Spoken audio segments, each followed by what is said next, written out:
Hey, this is Rick Uzzi. Welcome. It's 3 o'clock. It's Tuesday. That means it's Tech Tuesday. Today I'm going to be talking about the latest in broadband news. I'll be right back.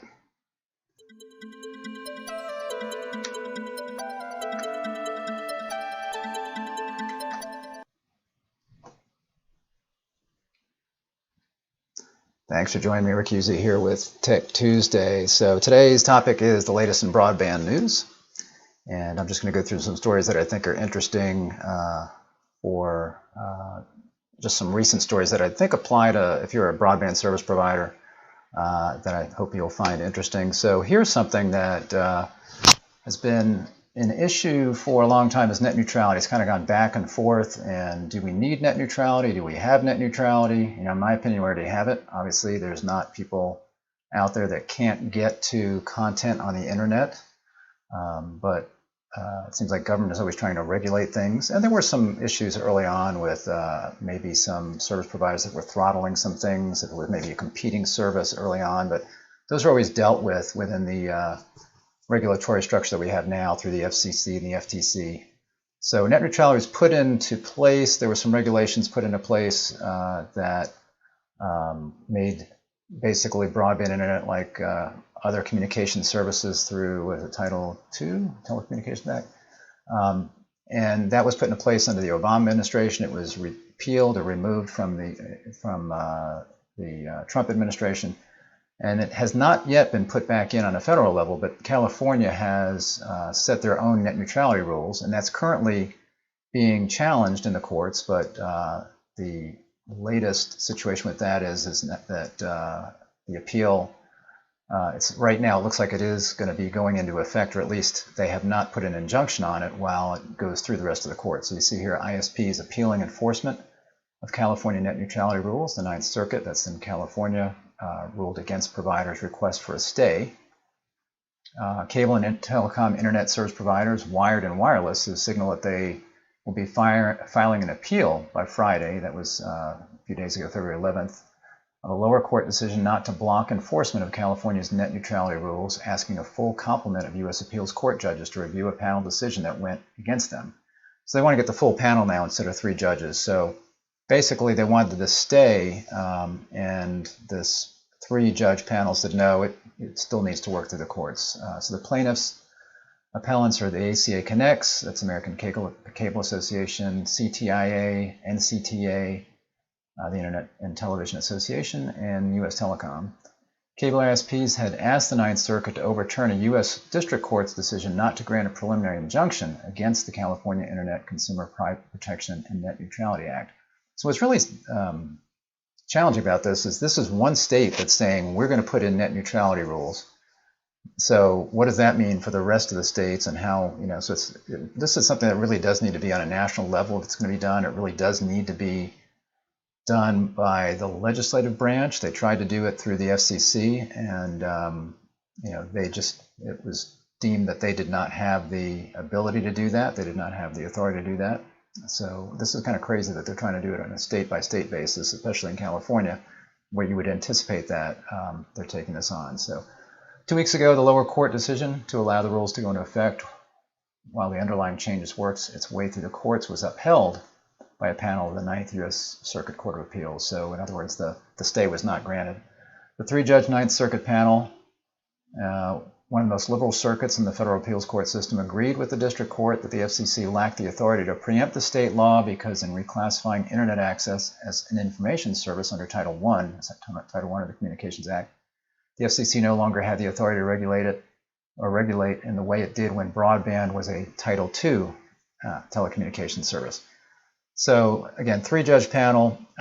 It is one of the most liberal circuits, although President Trump appointed several conservative judges to that, so maybe when they go to get a full slate of judges, the outcome might be different. We'd have to see with that. Although really, the judges are going to rule the way based on the law that Trump would have put in. So there may not be a change there. So that's something that's going on right now, the legal landscape. Something else here that is going to be happening is this FCC nutrition label. This is something that was proposed a while ago, and then now with the new infrastructure bill, it's going to be a requirement, and they're looking at bringing that forward. I don't have anything highlighted here, but The FCC voted unanimously Thursday to proceed with a proposal that would require, let's do that later, require internet service providers to display certain cost and service information in easy-to-understand labels for consumers. The FCC was directed to take action on a broadband nutrition label as part of the infrastructure law signed in November. The label is modeled after the Food and Drug Administration's nutrition labels for food products and aims to help consumers compare options for better deals and boost competition. So part of what the bipartisan infrastructure bill has is affordability. They want to make sure everything's affordable. They want to make sure that people can understand what they're getting. So these broadband labels will look like a food label. So when you go to the store and you're comparing two items and you're holding those up in front of you, you can compare and see how much salt they have, sugar, what the calories are, and here you're going to be able to do something similar for broadband. So that's kind of cool. And this was a 4-0 vote on Thursday. Commission will see comments about the efficacy of the 2016 labels in assisting consumers. So this again was put forward a while ago, and it looks like now it's going to come to fruition. So to give you an example, what that would look like. Let's see here. So again, this is showing that it's a wireless, and this is showing that it's a wired plan here. Hold on a minute. Oh, let's see if I can get this scooted over. There we go. All right, so you've got, I'm going to look at the wired because that's really what I'm speaking of here. So you've got your monthly charge, month-to-month plan. You've got your price, monthly charge for a 2-year contract plan. So you can look at your prices here, how much data is included, other monthly fees like activation, deposit, installation, typical speeds, downstream and upstream, typical latency. And these are things that are probably at some point going to be, again, part of the infrastructure bill. If somebody takes money from that bill, they're going to have to be doing testing, or if they take RDOF money, they're going to have to be doing testing to confirm speeds and latency.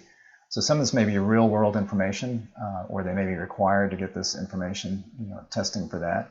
And as you can see, if it has a specific format like this, this will make it very easy. So right now, today, you have to look at different providers' web pages and then try to find their information and compare it one to the other, and maybe they're listing things differently. So this, again, will make it a little bit easier to be able to compare 2 or 3 different ISPs in your area and see exactly what they're offering. So that's something that we will be seeing coming up here. Cable broadband has a target on its back, and Verizon and T-Mobile are taking aim.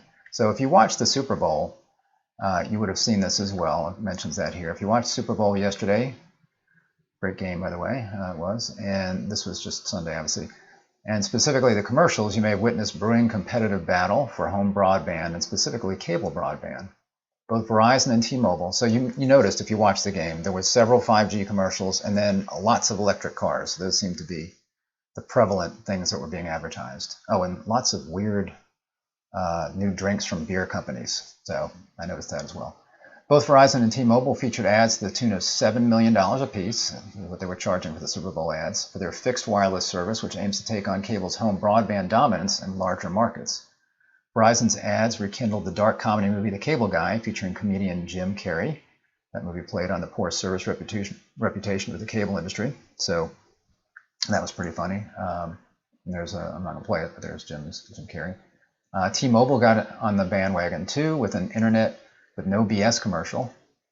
While not calling out cable broadband specifically, the commercial hits on perceptions of cable broadband, raising prices and fees, and poor service. So the end of 4Q21, T-Mobile reported 646,000 fixed wireless customers, while Verizon reported adding 78,000 fixed wireless customers in fourth quarter 21 alone. So, and both of these now are providing mid-band 5G service. So originally Verizon was providing millimeter wave, and they were really limiting their service to very urban areas because millimeter wave requires line of sight and small cells. So it can't go very far, can't go through walls. But T-Mobile has a lot of mid-band spectrum that they had acquired when they acquired Sprint, and they have some CBR spectrum doing that. And then Verizon was a big winner in the C-band spectrum, so they've just started rolling that out along with AT&T.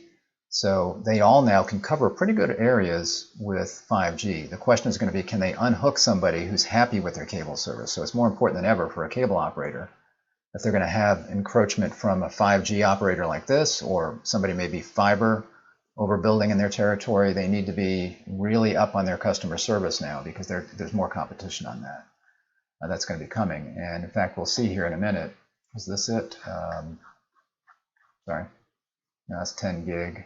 I mean, this is about cable, so I'll talk about this. But then there's something else that cable does that maybe is an Achilles heel for them, and that's the way they price things in their annual commitments. But here it's talking about 10G, 10 gig internet coming to your home and office within the decade. So 10G is something that Cable Labs came out with a couple of years ago. When 5G, there was a lot of buzz about that and how fast 5G was going to be. And now that again was millimeter waves. They were talking about 5G, which is 5th generation, not gigabits per second, but 5th generation wireless. There was a lot of talk about how fast it was because millimeter wave is very fast. But again, there's lots of limitations. You're not going to be seeing 5G all over the place at those kinds of speeds. Instead, it's going to be mid-band spectrum, and it's going to be much, much slower than originally the buzz was about 5G. But around that time, Cable Labs came out with 10G to kind of play off of that, and that's 10 gigabits per second. So that's not generations in the case of wireless. It's 10 gigabits per second. And they were saying up and down at the time. It sounds like maybe the up won't be quite that fast, but it'll still be fast. It says here the first steps towards 10G have already been taken. To continue the momentum, Cable Labs launches a 10G challenge. So this is Cable Labs, DOCSIS. Last week I did a Tech Tuesday about what's going to be happening with cable service, DOCSIS service over the next 20, 30, 40 years up until, I say, 2050. I think maybe 30 years, yeah, 2050. And they're saying that it's going to be around for a while because it's very expensive if you were going to rip out all of your cable infrastructure, especially that last mile to the customer. So there's going to be lots of edging out into new territories and greenfield opportunities for cable where they're going to be doing fiber, but they're probably going to keep their HFC plant in place for a while. So 10G is the way of kind of upping the ante as far as speeds and reducing latency so that it can compete with fiber and 5G and others. So it says here, the guy's saying, when I first started using the internet, I was glad to have a 300 baud modem hookup. Well, that's earlier than me because I was happy. I had 14.4 modem was the first modem I had. It says a serious business connection was a T1, which could reach an amazing 1.5 megabits per second of throughput. And that's true. You could, if you were a business, you could get a T1 line. You'd pay $1,000 or more for it to be able to get 1.54 megabits per second. Things have changed. He says, now I have a gigabit per second link to my home, and someday soon, Cable Labs, the cable industry's research and development lab, promises we'll have 10 gigabits per second access for homes and offices. First steps have already been made. In 2021, Comcast and Broadcom showed that with full duplex, that's DOCSIS full duplex, part of DOCSIS 4.0, a system on a chip, partners could hit 4 gigabits per second. Comcast also completed a successful test of a complete 10G connection using DOCSIS 4-based virtualized cable modem termination system, or CMTS, so a virtual CMTS. And Comcast is one of the ones that's going all in on this, including full duplex as opposed to extended spectrum DOCSIS like I talked about last week. So they're looking at full duplex, going all in on making the most out of their HFC plant. Charter Communications, also known as Spectrum, recently demonstrated greater than 8.5 gigabits per second down and 6 gig up on a hybrid HFC. Hybrid fiber coax is what HFC is. I'm not sure what the hybrid HFC is.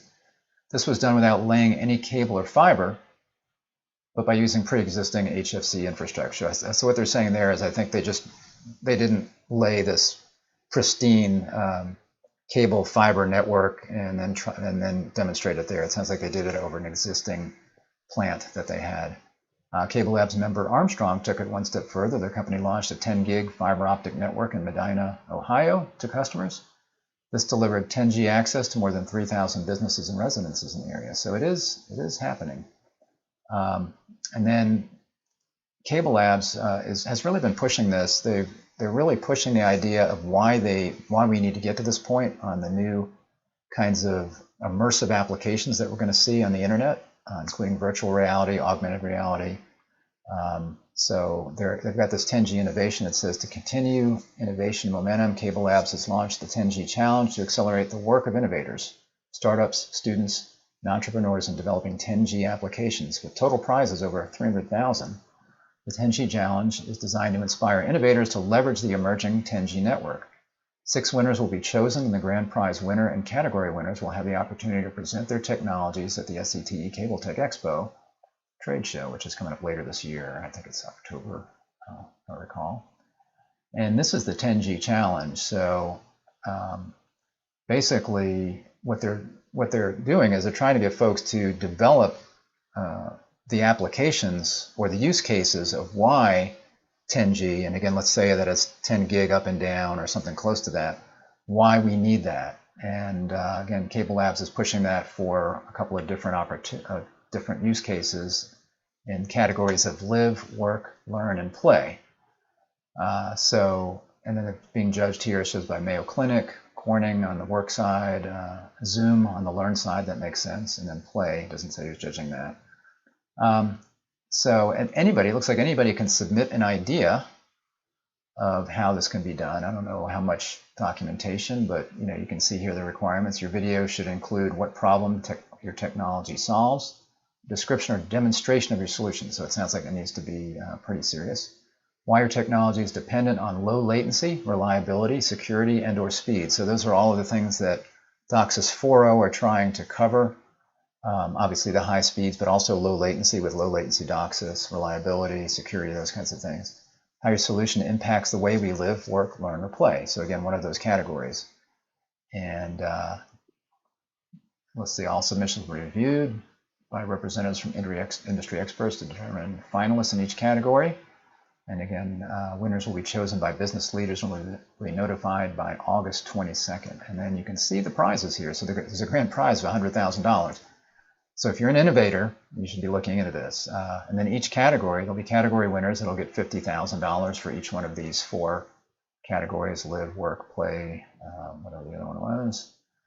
And then People's Choice Award, one contestant will be voted the People's Choice winner and will receive a $10,000 US dollars, $10,000 cash prize. So that might be the easiest, is to get the People's Choice to come up with something really interesting. So again, this is cable trying to remain relevant, I think. And it is relevant. It will remain relevant just because of it being ubiquitous out there right now, as far as so many homes are connected with cable modem service, and to rip that out and try to overbuild with fiber is a very expensive prospect. So it will be around for a while, and they're trying to make sure that it remains relevant by kind of pushing the envelope and making it, making these applications, coming up with these applications that are going to require this high speed and this low latency.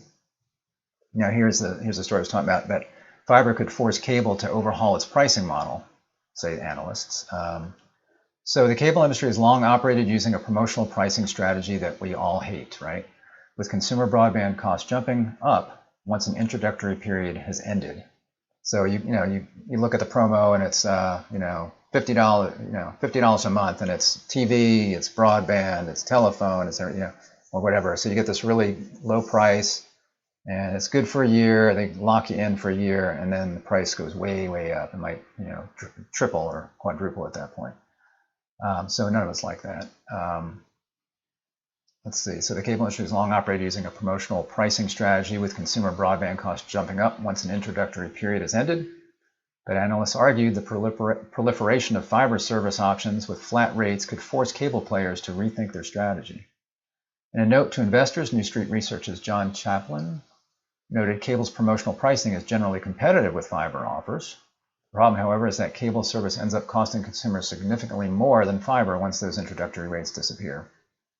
We've hypothesized for a couple of years that cable's pricing strategy contributes to high churn and low NPS scores, and that it's unsustainable, he wrote. We don't think that cable has to cut price to remain competitive. We suspect they do have to fix the pricing model. So yeah, after that year is done, a lot of people know now that you can call the cable operator and you can say, hey, you just tripled my price. I'm going to go ahead and cancel my service. And depending on the day of the week, most likely you'll be transferred to a department that wants to keep your business, and they'll somehow try to extend that. So that's just kind of a known thing now in the industry. It's kind of silly, actually. So, I think they really do need to fix this pricing strategy. While consumers find promotional pricing really attractive, they're generally unhappy when those promotions end. So for the cable companies, it's both a gross addition driver and a churn driver as well, and a dissatisfaction driver. So again, people are happy for that year, and I think they know it's coming, and when it comes, they're then suddenly mad, and they'd really like to rip out the cable. And with fiber, but also, as we were talking about earlier, with 5G, you could say, you know what, that would be the time, right? So if somebody's happy with their cable service, they've got this wired service, everything's working. The only thing they're unhappy about right now, let's say the service is working well, the only thing they're unhappy about is they check their bill and it went from $50 a month to $200 a month or something crazy like that. So then suddenly they're unhappy. And then suddenly they're thinking, well, maybe 5G is the time, maybe now's the time to go check out this 5G thing. It's wireless, can get rid of all these wires. So this is something cable does need to rethink as there's more competition, not just from fiber. While cable's pricing strategy worked well when there was no competition to offer similar broadband speeds or features, the game is changing now that fiber has become more broadly available. And again, I would say probably 5G more important than that, because there's not going to be that much overbuilding of fiber in cable territories. If there's already good cable service, there's not going to be funds that are going to really help them overbuild fiber. There is fiber, and obviously in more urban areas, there's going to be multiple options of fiber, cable, 5G, and other things. But in rural areas, if there's a rural cable operator and they are providing service that is above the threshold as far as these broadband funds, like the Broadband Bipartisan Infrastructure Bill, if you're over 25 by 3, then that area is served. And if you're over 100 by 20, then that area is not even unserved. So if the cable provider is providing good service there, there's not likely going to be federal funds going into that area to help somebody overbuild. So I think that 5G is probably the bigger threat there. Fiber players are already seizing on the opportunity, though. AT&T used its recent launch of multi-gig fiber broadband plans as an opportunity to introduce new straightforward pricing, which promises a flat rate with equipment and other fees included. And actually, the 5G operators are doing that as well. Both Verizon and AT&T, and I think T-Mobile, don't have an equipment fee. They kind of roll that into the price. They don't have long-term commitments. Basically, you can pretty much, I think, pay month to month. So it is much less. It's much easier for a consumer to look at that and go, well, I can cancel anytime if I'm not happy. But when you're thinking about, I've got to sign up for a year, and then there's a cancellation fee, and I've got to pay so much if I cancel, and then my price goes way up, it's not a good pricing model anymore. It's obvious that consumers are done with this intro pricing, where you see a fun, attractive, low rate advertised on television, you go sign up with that ISP, and then 12 months later, your rate jacks up considerably.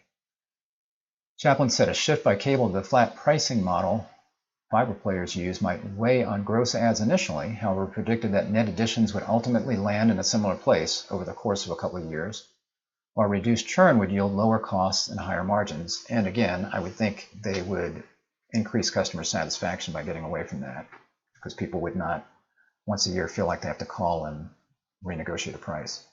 Despite the potential benefits, Essner said he doesn't expect cable to change its approach right away. The system is still working, and so you have a lot of inertia in the system. In other words, if it's working, if it's not broken, don't fix it. They don't realize that it's broken yet.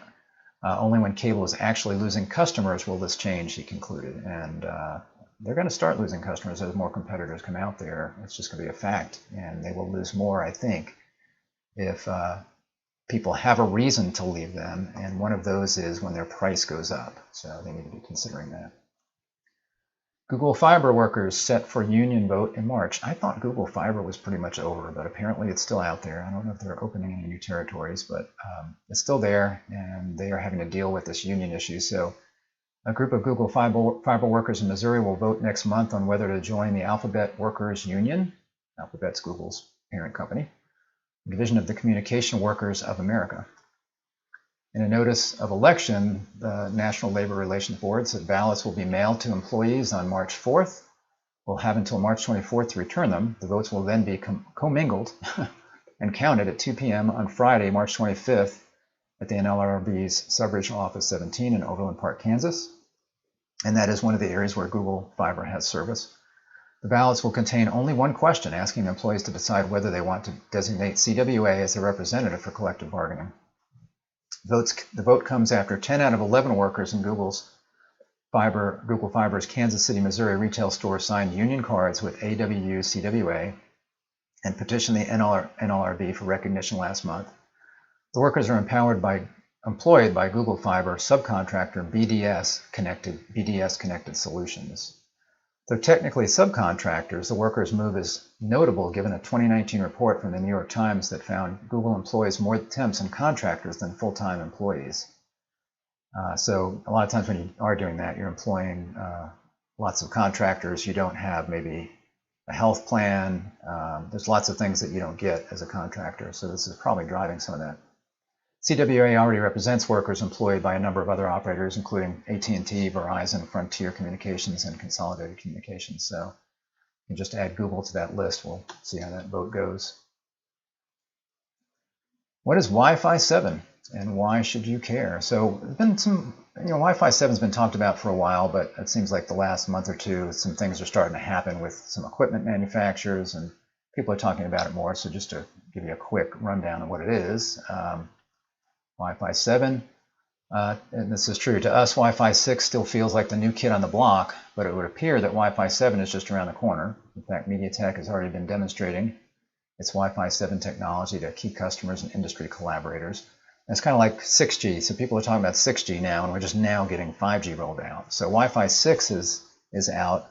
Wi-Fi 6E, which is using the, Wi-Fi 6 is the, it's a generation, so it's very confusing. So 5G is a generation, Wi-Fi 6 is a generation, 10G is gigabits per second.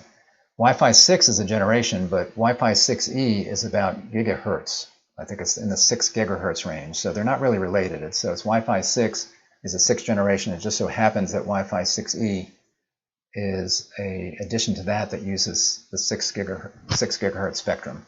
And that is hardly out. In fact, there's lots of issues with getting chipsets that can support that due to the supply chain problem. So a lot of focus right now is on Wi-Fi 6 and not so much Wi-Fi 6E, and they're talking a lot about Wi-Fi 7 now. So it's going to be interesting to see if people put off doing anything with Wi-Fi 6 with Wi-Fi 7 coming out. Let's see what we got here. What Wi-Fi 7 promises, 2.4 times faster than Wi-Fi 6 on 2.4 gigahertz, 5 gigahertz, and 6 gigahertz, which would be Wi-Fi 6E. Up to 40 gigabits per second speeds, so quite fast. Wider bandwidth and low latency, even in congested environments. Now, Wi-Fi 6 helps a lot with congestion. I did a broadcast on Wi-Fi 6 and on Wi-Fi 6E some time back, so I'll go ahead and link to that if you want to learn more about what Wi-Fi 6 is. Maybe learn that before Wi-Fi 7 comes out. The Wi-Fi 7 standard, which is also known as IEEE 802.11be, and they're all 802.11 or AX, whatever. So there were all these ugly numbers related to the IEEE standards. So they got smart a few revisions ago and came up with these numbers of Wi-Fi 6, Wi-Fi 7. They went back in the past and renamed those. So it's a little bit better than these cryptic numbers. So that will be essentially will be capable of much higher speeds than its predecessor, as well as bringing lower latency and more stable connections in difficult environments. Wi-Fi 7 can handle at least 30 gigs and potentially up to 40 gigs. Wi-Fi 7 could spell the end of costly wired Ethernet installs by offering equivalent or faster connectivity over the air. So a lot of people are using Wi-Fi in their home, less so, even in businesses, really. Although a lot of times in business you've got, in business you've got an Ethernet connection, and then you've got Wi-Fi for when you're in the conference room or walking around the building, and you can still get connected. But this could replace the need for Ethernet with these kinds of speeds. Wi-Fi 7 could allow for wireless, uncompressed 4K video streams for untethered VR and AR experiences, so virtual reality and augmented reality experiences. Cloud gaming, social gaming, and metaverse. So there's lots to talk about the metaverse. Facebook's changed their name already to Meta or whatever. So the metaverse, where you're really in a immersive kind of thing, is going to require lots of bandwidth and low latency. These are additional applications that will test the boundaries of wireless technology and for which Wi-Fi 7 will deliver ample performance. Qualcomm's Wi-Fi 7 tech will use high-band simultaneous multi-link that will allow devices to operate simultaneously on multiple bands in order to avoid congestion and lower the latency. It will also use some clever technology to work around interference in Wi-Fi channels. Qualcomm calls this preamble puncturing. I'll explain that in a minute here. I'll show a picture of it. Traditionally, if there was interference in the desired channel, devices could only take advantage of the spectrum up to where the interference is occurring and not beyond it. Preamble puncturing allows devices to use the spectrum beyond the interference, resulting in more available bandwidth in tricky environments. So they're kind of showing that here. So today, the way it works is if you've got this interference in your bandwidth, then you're limited to this side of it. You can't go above that in the spectrum. But in this case, you can kind of, I guess, punch a hole in there where that spectrum is. It sounds similar to what they do with an OFDM channel in DOCSIS, where you can have exclusion zones in the spectrum. If you know you've got a noisy area of the spectrum in DOCSIS 3.1, an OFDM channel, you can have an exclusion zone and just say, I'm just not going to use this portion of the spectrum, and then you can use the rest of that all around it. It sounds very similar to that. When will Wi-Fi 7 products be available? To be certified by IEEE in 2024, so it's going to be a while, but they say compatible products may ship by 2023, so I guess that's before the standard is certified. They're going to be really moving forward to try to get this out there, so it's a ways off, and we'll be hearing more about it, but as you do hear about it, realize that it is going to be next year at the very best. I would imagine sometime later in the year next year, but there will be more and more talk about this as it gets closer. It's a bill introduced to streamline satellite broadband. So bipartisan legislation would mandate new streamlined FCC satellite licensing rules. So this is good news for folks like Starlink. There's a lot of people attacking Starlink from all sides right now because they don't want them to get federal funding dollars, from RDOF. There's still been, even though Starlink won a bunch of auctions, they haven't received that money, and in my opinion, probably won't unless it's a very hard to reach area. So they've been attacked on all sides from people like NTCA and the Fiber Broadband Association and other individual providers and astronomers and others that say they're constellations that are blocking good astronomy, those kinds of things. They've had a challenge there. Just last week, I think it was, they launched, maybe 2 weeks ago, they launched 49 satellites into space, and only 9 of them made it. The other 40 burned up in space. There was a geomagnetic storm that, when they were up there, that geomagnetic storm caused the atmosphere to get more drag than it normally does, because when they launch those satellites, they stay in a low orbit for a while so that they can deorbit if there's a problem. And while they were there, they were taking cover from this geomagnetic storm, and that caused increased drag. And that increased drag caused like 4 of these satellites to just burn up into space. So they had that challenge, unfortunately. Republicans and Democrats have teamed on 2 bipartisan bills that would help streamline the FCC's vetting of satellite-delivered broadband systems, looking to provide competition to wired ISPs as well as reach uneconomical to wire areas. So again, that's really the niche for the satellite broadband, would be areas that are really hard to reach. So the players in that have been the geostationary satellite providers like Viasat and Hughes. You've got satellites that are 30,000 miles up in space and geostationary, so they're hovering over one spot and they can beam internet that way. The speeds are not great, I think 10, 20 megabits per second maybe. And then latency is really bad, 600 millisecond latency, compared to what Starlink is trying to do and a few others. They're getting into the low Earth orbit satellite, where the satellites are 200 miles up, 300 miles up, and latency more like 20 to 30 milliseconds, and you go at speeds that you could get 100 megabits per second. They're demonstrating that up to maybe 150. In some cases, it's less than 100 megabits per second if there's a lot of customers on that satellite system in the particular area. So it's much better. And it really is good for reaching these hard-to-reach places where you have a hard time getting a wired connection, and even maybe a wireless due to line of sight or something like that. Energy and Commerce Committee Chairman Frank Pallone and Republican Ranking Member Kathy McMorris, so it's a bipartisan venture here, have circulated drafts of 2 satellite-related bills that would modernize the FCC satellite licensing rules with the aim of promoting responsible space management, which is important, incentivizing investment and innovation, and advancing U.S. leadership in next-generation satellite communications networks, all with an eye toward promoting broadband competition and national security. So Satellite and Telecommunications Streaming Act would require the FCC to come up with performance requirements, space safety, and orbital debris requirements for satellite licenses, give the FCC a year deadline to act on an application for a constellation of satellites and Earth stations in 180 days to act on a renewal. So Starlink's been through a lot of this already. So this would help, I guess, with other competitors that want to get in this low Earth orbit satellite business. But they also want to make sure they control, because you've got Starlink that wants to have 30,000 of these satellites and these constellations all over the Earth, covering the Earth. But you've got others like Amazon, and I think it's Amazon Kuiper. You've got one other one, can't think of who it is, in the UK.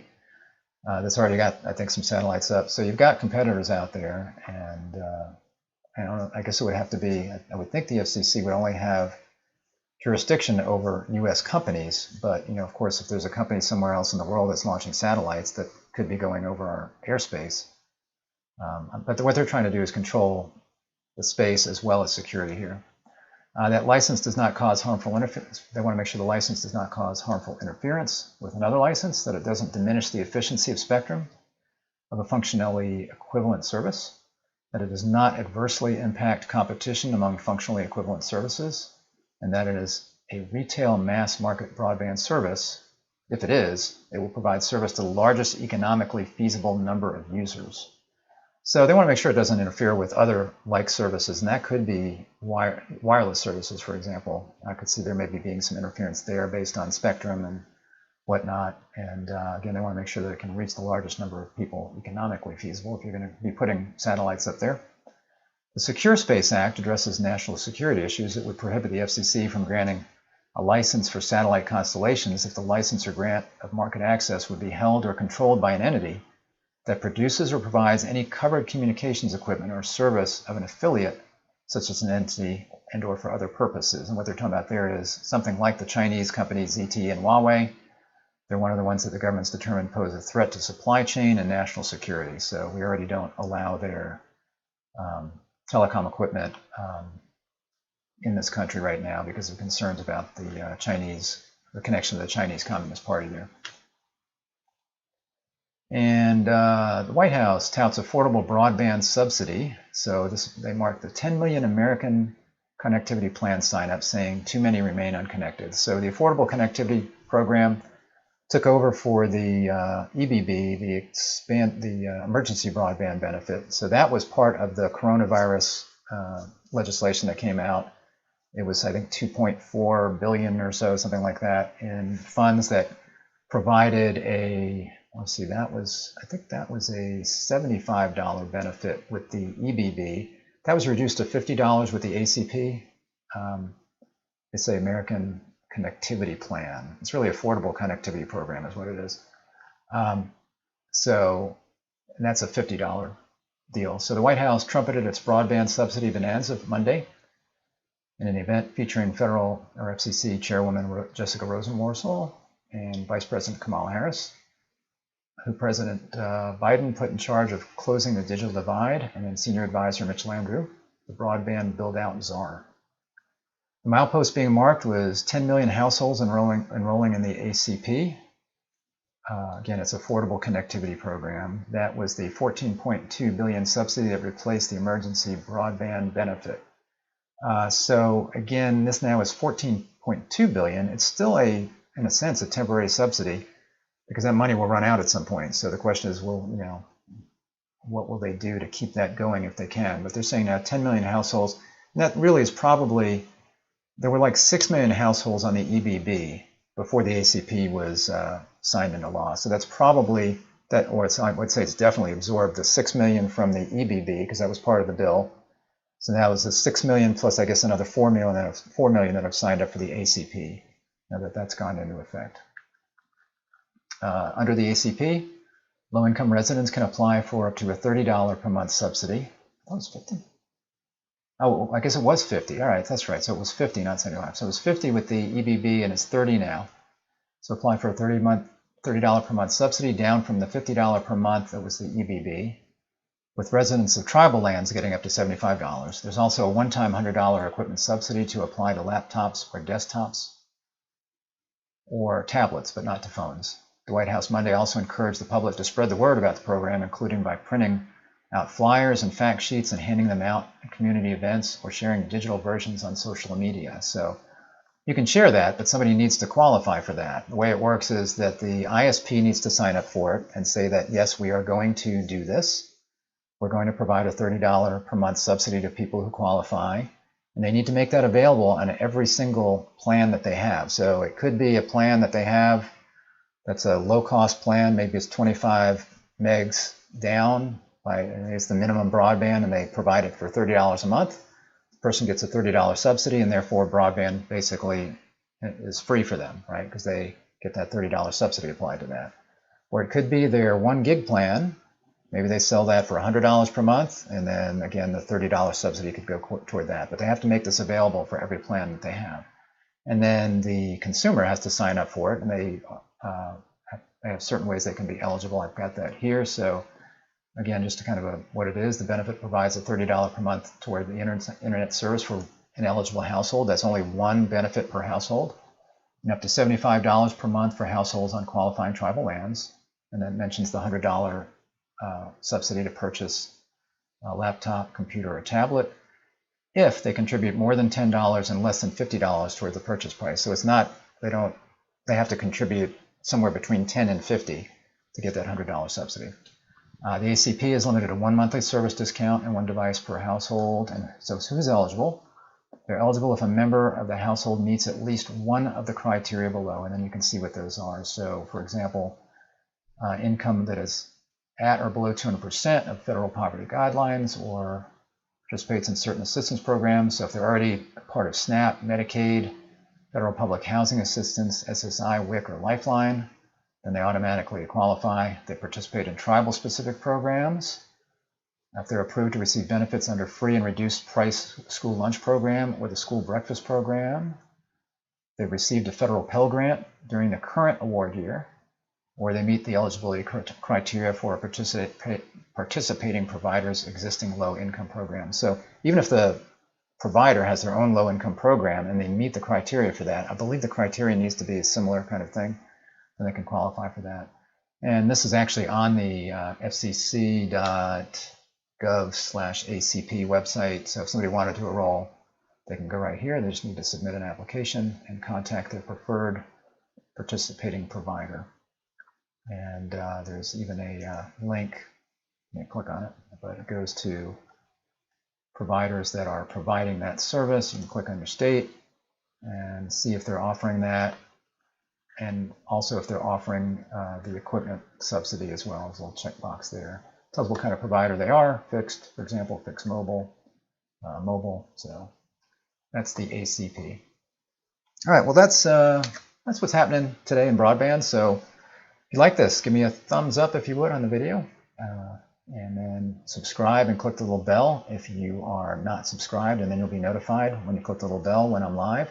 So tomorrow on Broadband Deployment News, I'm going to be going back to the infrastructure bill, the Biden infrastructure bill, or what they're calling these days the bipartisan infrastructure law is the way they're referring to it now. It's also known as BEAD, Broadband Equity Access and Deployment Program. That's part of that infrastructure bill, which is the the Infrastructure Investment and Jobs Act, all of these acronyms, but they're all related to this one bill. And what I've been doing the last few days is running some clips of the Senate hearing that had Secretary Raimondo from the Commerce Department, where she's answering some questions from senators about the bill, and they're asking her things about overbuilding and when will the FCC maps be out and some other things. So I'm going to go through some more of that testimony so that you don't have to. I'll kind of cut out lots of parts of it that are not that interesting or not even related to broadband, because there's some senators that are asking other stuff of the Commerce Secretary. So I'll do that tomorrow at some point, not necessarily at a particular time. So make sure that you're subscribed. Click the subscribe button, click the little bell, and again, you'll just be notified if I'm live. You can watch if you want or not. You can watch live if you want. You can watch the recording later. So again, thanks for joining me, and I will see you next time. Bye-bye.